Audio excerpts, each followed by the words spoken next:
كانت فكرة أثارت جدلاً واسعاً، ففي منتصف التسعينيات وتحديداً في شتاء عام 1996 نشر مقال في صحيفة نيويورك تايمز أثار جدلاً واسعاً، حيث نظر الكاتب الأمريكي توماس فريدمان نظرية باتت تعرف ب The Golden Arches Theory of Conflict Prevention، نظرية الأقواس الذهبية لمنع الصراع. مفاد فكرته بأنه لا تجتمع حرب بين بلدين في كل منهما فرع لمطعم ماكدونالدز.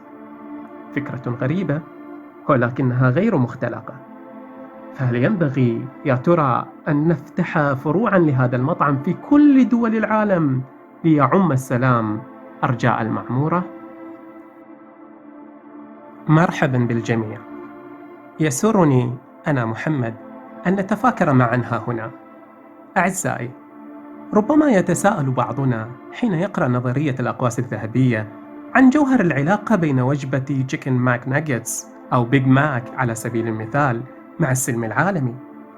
بل أليس من الأجدر أن تكون وجبات سبايسي كرانشي الحارة سبباً في الاحتياج وغليان ثرمومتر العنف الدولي؟ وبغض النظر عن طبيعة العلاقة بين الماك والسلام، وهل هي ناشئة من تكون طبقة متوسطة من الناس تتسع وتتمدد بما يكفي لتتشكل دولة الماكدونالدز؟ مواطنوها لا يحبون خوض الحروب، يحبون الانتظار في طابور البرجر بحسب فريدمان. أم أنه مخطئ، بحيث تكمن الرابطة في أن وجبات الماك غير صحية إجمالاً، فتجلب السمنة والكسل وعدم اللياقة البدنية لقرأ طبول الحرب وخوض غمار المعارك؟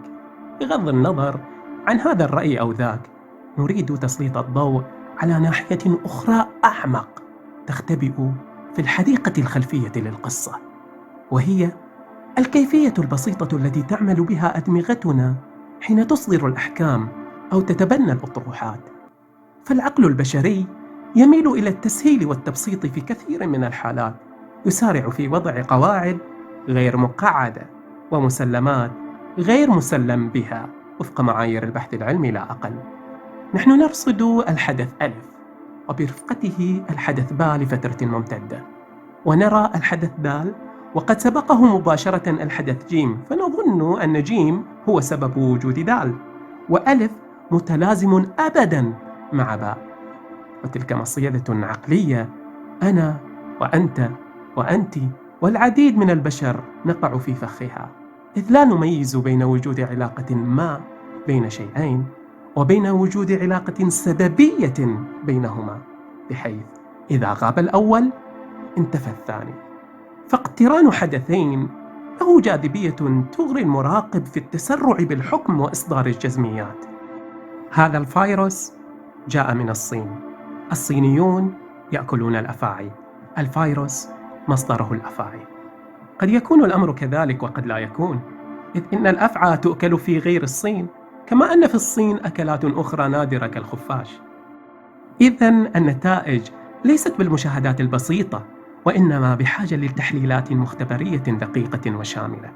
ولكن صدقوني، المسألة لا تقف عند التنظيرات البريئة وغير المؤذية التي نديرها في الديوانيات والمجالس، وإنما قد تتطور وتساهم في خلق تنميط اجتماعي مضر بالسلم الأهلي. فتلك المنطقة توصم بالبخل أو الجبن أو التهور، وأهل ذاك البلد هم سبب وقوعنا في مشكلة سين أو صاد، فقط لأن فرداً أو مجموعة هم كذلك. عندها يسارع عقلنا للتعميم والتنميط وإلقاء اللائمة هنا وهناك.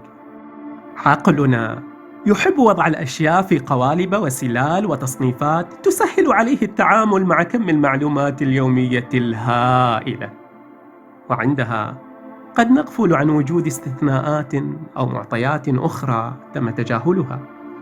فأن نرى جزء السبب لا يعني تعرفنا لكافة الأسباب، بل ربما لا يكون سبباً على الإطلاق، وإنما علاقة طارئة.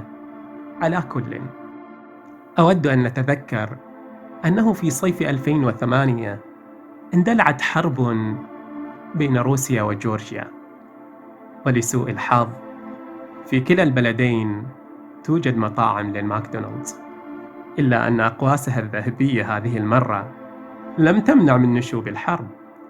وكما يقول الإخوة الإنجليز: correlation doesn't imply causation. ووجود رابط لا يعني وجود سبب. والاقتصاد ليس وحده جوهر حركة البشر، فالإنسان لم يتحول بعد لحيوان اقتصادي محض بحسب الناقدين لفريدمان، والذين قد حشدوا له نماذج سلبية يخدشون بها موجباته الكلية، بينما يراها فريدمان بمثابة الاستثناء الذي يؤكد القاعدة. وبالمناسبة فإن الأخير قد رقى نظريته من الأقواس الذهبية لمنع الصراع إلى نظرية دل، هذه المرة لمنع الصراع. أخيراً، وقبل أن أودعكم، ومن باب التمرين الذهني، أحب الإشارة إلى أن أحد الباحثين وجد استنتاجاً غريباً في مسألة أخرى، وهو أنه كلما زادت نسبة استهلاك الآيس كريم ازداد عدد الغرقى، بينما أضاف آخر: ويرتفع كذلك منسوب الجريمة. وأكد ثالث بأن عدد الحرائق يزداد أيضاً. فهل علينا يا ترى أن نغلق مصانع الآيس كريم للحفاظ على الأرواح؟ حان دوركم في التفكير، وإلى أن نلتقي ابقوا بخير يا أصدقاء.